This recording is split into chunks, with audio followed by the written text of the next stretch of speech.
আসসালামু আলাইকুম। কিভাবে আপনারা ব্রয়লার মুরগি পুষলে অল্প খরচে বেশি লাভ করতে পারবেন, এটাই আপনাদেরকে আজকে বলবো। আপনারা সম্পূর্ণ ভিডিওটি দেখবেন, কিছুটা শিখতে পারবেন এবং আমাকে যা ভুল ধরতে হবে এটা আপনারা আমার থেকে শিখে দেবেন। আপনারা প্রথমে যে ভিডিওটি দেখেছিলেন স্ক্রিনে, ওটা মূলত আপনারা যদি ওইভাবে মুরগি পালন করতে পারেন তাহলে আপনাদের অনেক লাভ হবে। কী জন্য লাভ হবে আপনারা ভিডিওটি সম্পূর্ণ দেখুন, তাহলে বুঝতে পারবেন। এবং আমার যদি কোনো ভুল ত্রুটি হয়ে থাকে তাহলে আমাকেও কিছু আপনারা বলে যাবেন, যাতে আমি আপনাদের কাছ থেকে শিখতে পারি। কারণ আমি অত বড় কোনো খামারি না, আমি নতুন একজন, কিন্তু আমি যতটুকু ধারণা আছে, যতটুকু আমি পারি ততটুকু আপনাদের মাঝে বলার চেষ্টা করব এবং ততটুকু আপনাদেরকে উপকার করার চেষ্টা করব।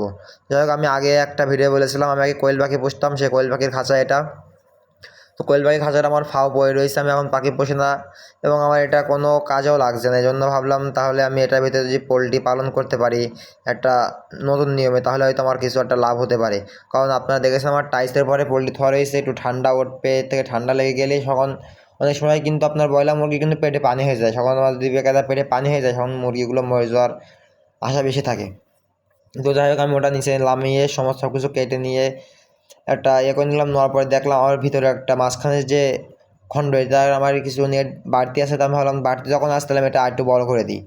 তো মাপজোক নিয়ে সমস্ত সব কিছু নেট ফেট একসাথে কেটে কুটে নিয়ে আমি একটা জায়গা মতন বসিয়ে দিলাম, যেভাবে ভালো হবে সেভাবেই।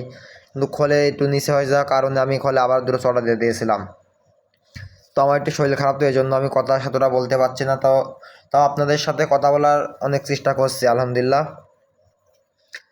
তো আমি সমস্ত সব কিছু সেট করে নেওয়ার পরে আমি ঘরে নিয়ে যাচ্ছিলাম। ঘরে নিয়ে যে মূলত আপনার এটার মূল কারণ কি, আপনি যে চিটে দেন, চিটে দিলে আপনার হয়তো খরচ হবে, কিন্তু আপনি চিটে না দিয়ে বড় যে খামারি আপনারা রয়েছেন, আপনারা যদি নেটে পরে পোলট্রি পালন করতে পারেন তাহলে আপনার কিন্তু লাভ হবে। কারণ আপনারা চিটে দিলে সে মলটা কিন্তু বিক্রি হয় না, কিন্তু চিটে বাদে যে মলটা আছে মলটা কিন্তু আপনাদের বিক্রি হয়। তো কীভাবে লাভ হবে এটা আমি বলবো আপনাদেরকে, দেখেন। তো আমি ঘরে নিয়ে আসার পরে আমার এতে অনেকদিন পরে থাকার কারণে জীবন হয়েছে, জন্য আমি আর কি বাড়ি পটাশ ছিল, পটাশটা পানিতে গোলায় পটাশটা দিয়ে দেওয়ার পরে এক এক করে মুরগিগুলো ধরে ভিতরে দিয়ে দিয়েছিলাম। কিন্তু মুরগিগুলো প্রথমে একটু ভয় পেয়েছিল। ভয় পাওয়ার কারণ এক জায়গা থেকে এক জায়গায় গেলে তারা একটু ভয় পাবে। তো যাই হোক, খানিক পরে তারা আনন্দ করে ঘোরাফেরা করেছিল, যাই হোক সমস্যা নাই। তো আমি আগে যে যাই ছিল জায়গাটা ভালো করে পরিষ্কার করে নিয়েছিলাম, নিয়ে নেওয়ার পরে ওখানে সেট করবো এই জন্য।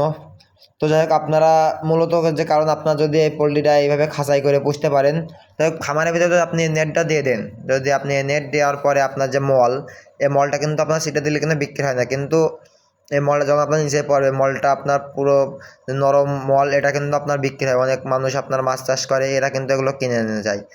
আমার এক বড় খামারে গেছিলাম, ওখানে দেখেছিলাম এইভাবে করে, ওরা এইভাবে মলটা বিক্রি করে। আপনার খরচের জায়গায় আপনার এখান থেকে আরও আর্নিং আসবে। তো যাই হোক, আপনারা এইভাবে যদি পালন করতে পারেন তা আমি আশা করি আপনাদের লাভ হবে। এবং এতে যদি আমার কোনো ভুল হয়ে থাকে, আমি কোনো ভুল ডিসিশন নিয়ে থাকি, তাহলে আপনারা বলবেন। তো যাই হোক, আমিও নতুন, আপনাদেরকে সবসময় ভালো কিছু দেওয়ার চেষ্টা করব, যা জানি বলার চেষ্টা করব। তো সবাই থাকেন, আমার জন্য দোয়া করবেন। খুদা হাফেজ।